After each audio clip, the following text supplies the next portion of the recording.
C'est l'un des grands événements du week-end dans la région, je le disais. 30 000 personnes environ attendues à Villiers-Morgon pour la fête des crues du Beaujolais. Loïc Bulliat est avec nous sur ce plateau. D'abord, au niveau de l'ambiance, de l'atmosphère, c'est quoi? C'est surtout un moment de forte convivialité autour des grands millésimes, c'est ça? Bien sûr. Ouais. Allez-y. 600 bénévoles sont mobilisés pendant 2 jours. C'est vrai que c'est une grosse convivialité entre les viticulteurs qui permet de ressouder aussi l'ambiance au sein du vignoble et de mettre en avant les grands vins du Beaujolais que sont les crus, qui ont été un peu méconnus et qu'on veut mettre en avant. C'est des vins de garde, très fruités.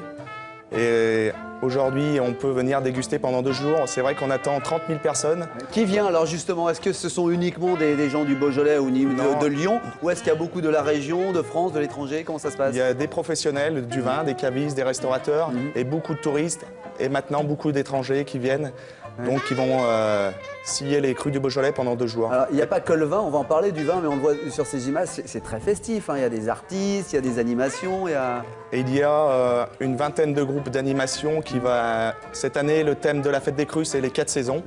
Donc, il y aura beaucoup d'animations tout au long de la fête avec des artistes de rue. Voilà. Le temps, ça... C'est aujourd'hui... Oui, avec modération, évidemment, le vin, ça c'est pour le CSA, avec modération, je le dis 3 fois, comme ça je ne le dis plus. On peut également découvrir des caveaux, c'est ça? Bien sûr, le caveau de Villiers-Morgon qui va être vraiment mis en avant. Parce que cette année, ça se passe à Villiers-Morgon. Voilà, à Villiers-Morgon, en plein cœur des crus du Beaujolais. Morgon, c'est le caveau qui a été inauguré en 1953. C'est le premier caveau du Beaujolais, sous les caves du château de Foncrène. C'est vrai, un superbe site à découvrir. J'ai envie de vous piéger. Il y a 10 crus dans le Beaujolais. Vous pouvez nous les citer, les 10? Bien sûr. Allez-y. Brouilly, Côte de Brouilly, Chénoz, Juliénos, Saint-Amour, Morgon, Chirouble, Fleury. Voilà. Il manque le moulin à vent? Moulin à vent.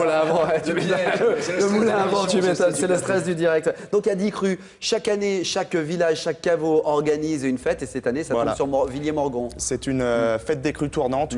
Tous les 10 ans, c'est à notre tour. Donc cette année, c'est à Villiers-Morgon. L'année dernière, c'était à Fleury.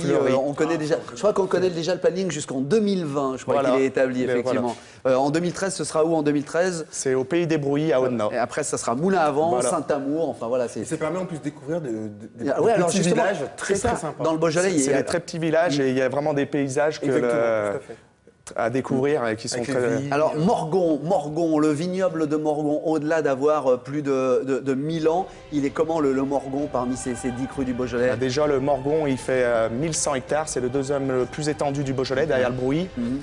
250 viticulteurs cultivent et élèvent le vin de Morgon. Morgon, on peut le définir en étant un vin jeune sur le fruit, mais qui a quand même du caractère. Et on dit que quand il vieillit, il morgonne. Ah, quand il vieillit, il morgonne. Et il donne des notes de noyau kirsch en vieillissant. Alors, en plus, on vous accueille ici, Thélème, La Part-Dieu, Lyon 6, ça tombe bien, on l'a pas fait exprès. Hein. Le Morgon, il est jumelé avec le 6e arrondissement de Lyon, c'est marrant ça? Oui. C'est vrai que c'est... Chaque cru du Beaujolais est jumelé avec un arrondissement de Lyon. Il y a 3 ans, un mariage a eu lieu, les mairies d'arrondissement avec les 10 crus du Beaujolais. Et nous, Morgon, nous avons hérité de la mairie du 6e. Et depuis 3 ans, nous avons uni des liens très forts et tous les mois nous avons des manifestations en commun. Ah, c'est pour ça que dans le 6e, quand ils sortent des manifestations, ils sont un peu... Et là pour la fête des crus, ce week-end, il y aura une très forte mobilisation des Lyonnais et plus particulièrement du 6e, une trentaine de personnes, ainsi que le maire du 6e sera présent tout au long du week-end à Villiers-Morgon. Et je ne veux pas vous piéger non plus, mais par exemple, je sais pas, Lyon 3 est jumelé avec quel cru du Beaujolais? Chirouble. Ah d'accord, Lyon 9? Lyon 9, il en parle avec passion, vous avez vu ce qu'il a dit, je ne sais pas si vous avez entendu, mais vous avez parlé de cultiver, élever le vin. Bien sûr, on élève le vin. Ça, c'est très important. On élève le vin. Il y a une culture de la vigne qui est très importante. On attend le maximum pour ramasser à maturité le raisin. Et après, il y a une vinification et il y a un élevage qui est très important pour que le vin vieillisse dans de bonnes conditions. Et donc, comment ça se passe? On vient, on a droit à un petit verre et puis on va goûter. Voilà, c'est une dégustation. C'est une dégustation. Vous prenez votre verre à l'entrée et après, c'est une dégustation gratuite. Mais par contre, c'est vraiment une dégustation pour découvrir le vin.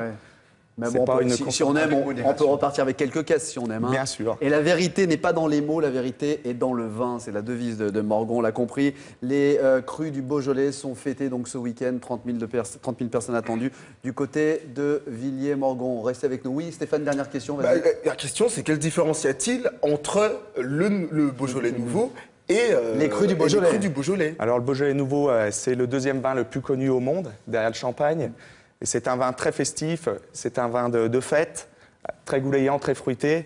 Après, sur les crus du Beaujolais, on recherche des vins un peu plus puissants, des vins de repas, de gastronomie, et qui sont des vins de garde. Meilleure qualité, quoi, Voilà. plus cher. donc. Plus cher, oui, un petit forcément. peu de qualité. De qualité ça dépend. meilleure, sûrement. Ça dépend, Surtout les goûts et les couleurs. Après, Et on va pas ranimer, enfin, on va pas faire de guerre non, et de pas du polémique tout. entre le Beaujolais nouveau Non. et les grands crus du Beaujolais. Même si on préfère les grands crus, disons-le, Sans mais faire c'est de pas grave. polémique, on peut être honnête. Bon, oui Loïc, terminé, concluez. Après, c'est Conclusion, vrai pardon, que conclusion. par rapport à la fête des crus, il y a beaucoup d'animations et une dégustation de vieux millésimes est mise en place le samedi après-midi pour faire découvrir que le Beaujolais, les crus du Beaujolais sont des vins de garde.